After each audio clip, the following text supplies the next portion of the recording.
trabalhadores nos lucros ou resultados das empresas. Então, o que o Luiz Cláudio contou foi exatamente através de negociação coletiva se conseguiu esse sucesso. Se já tem uma lei que está funcionando no caso dos bancários, está funcionando no caso dos metalúrgicos, por que sair essa lei que está funcionando e fazer uma lei de obrigatoriedade, que o ex-ministro Pazianotto classificou de uma intervenção quase ditatorial? Mas vamos pensar, se você trabalhar o salário mínimo, algumas décadas atrás, o salário mínimo não era obrigatório. Então a empresa pagava o que para ela melhor lhe conviesse devidamente. Você está falando lá de anos. Então, mas a PLR, dos 40, 30, mas a PLR é o mesmo conceito. Quando você passa a ter uma obrigação de um mínimo a ser pago para qualquer trabalhador, nenhuma empresa pode pagar menos do que o salário mínimo. O que essa lei traz, e para a gente é importante, que ela coloca que tem um mínimo a ser distribuído de participação dos lucros e resultado. Ela não fala que isso é o teto, ela não fala que é o máximo, quer dizer, é o mínimo. Como eu disse, no nosso caso, nós fomos acumulando ao longo do tempo, e a legislação ela tem um pouco esse papel também. Ela vai vendo as práticas de metalúrgico, práticas de bancário, práticas de químicos. Mas no caso da negociação, isso não é uma flexibilidade que a economia exige? Por exemplo, tem um momento de crise, se negocia uma coisa, tem um momento de abundância, se negocia outra coisa. Mas se você fixa, sabe, tem... Então, mas é o mínimo. Tem participação de prejuízo no caso da lei, por exemplo, quando nós começamos a negociar a PLR, o que está colocando na nossa convenção? Se o banco não der lucro, ele não paga.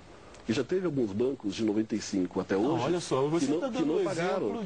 Que a negociação funciona melhor do que a obrigatoriedade. Mas você tem um mínimo ali garantido. Agora, quando é que você não paga? Quando você não dá lucro. Agora, deu lucro, alguma coisa tem que ser distribuída, porque o empresário, como eu disse, nas empresas de capital aberto, 25% já é distribuída para o acionista. 25%. Nós estamos falando aí em torno de 5%.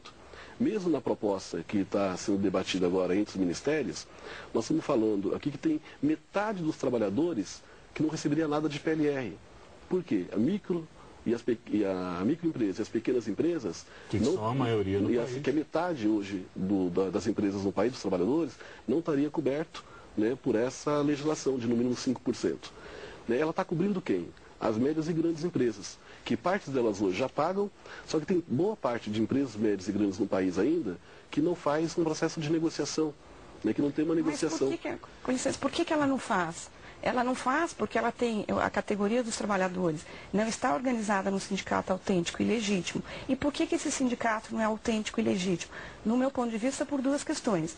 Porque tem a contribuição sindical compulsória, o sindicato não precisa fazer nada, porque ele vai ter essa receita. E segundo, porque ele se acomoda nessas legislações autoritárias impostas pelo Estado, então ele não precisa reivindicar nada para o trabalhador. O problema é que enquanto não mudar essa legislação, o trabalhador não pode ser penalizado. Mas quem vem primeiro? O problema que tem hoje... é uma coisa que alimenta a outra. Então, eu sei, mas tem trabalhadores hoje no Brasil sendo penalizados porque você tem maus patrões que não querem negociar a participação dos lucros e resultado, e você tem sindicatos também, que alguns estão acomodados Brasil afora, que também não tem força para negociar, e com isso quem é penalizado? O trabalhador. Então, quando tem uma lei que garante o mínimo, e eu acho que essa lei ainda, ela teria que sofrer alterações, essa proposta, porque tem 50% dos trabalhadores brasileiros que ficarão de fora. Quer dizer, as empresas ficam isentas de pagar a participação nos lucros e resultado, porque são as pequenas e as microempresas.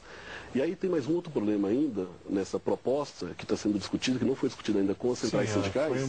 É um início de um debate. Foi um estudo que saiu lá no Fórum Sindical. Que são as empresas estatais. Por exemplo, hoje a Caixa Econômica Federal, o Banco do Brasil, a Petrobras, paga a participação nos lucros e resultado. Do jeito que está colocado, se não tiver um debate com a sociedade e com os sindicatos, já tem um grupo de trabalhadores que recebe a participação nos lucros e resultado que ficaria de fora com essa proposição que está sendo apresentada. Então, eu acho que quando você tem uma proposta que garante um mínimo para todos os trabalhadores, eu acho que é importante porque todo mundo passa a ter um mínimo de direito. E a partir daí, os sindicatos que são mais fortes, mais organizados, ou as empresas que lucram mais, passariam a estar distribuindo um percentual maior de PLR, como é com os bancos.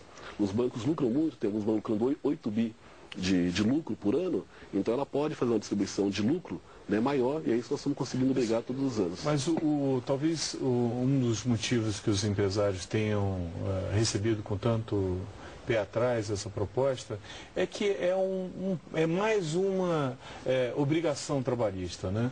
A gente já vê que as empresas no Brasil já têm um monte de obrigação trabalhista que elas gostariam de ver um pouco menos para poder funcionar com mais liberdade.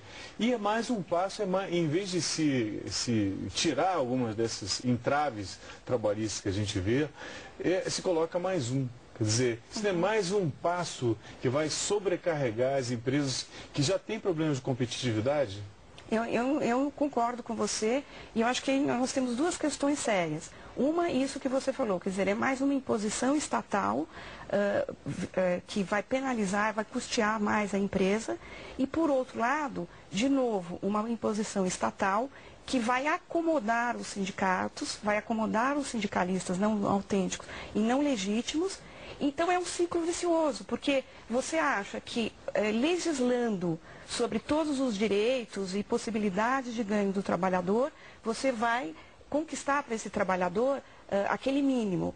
Mas, por outro lado, você acomoda aquele sindicato que não é atuante, não é legítimo, então você vai alimentando um ciclo vicioso.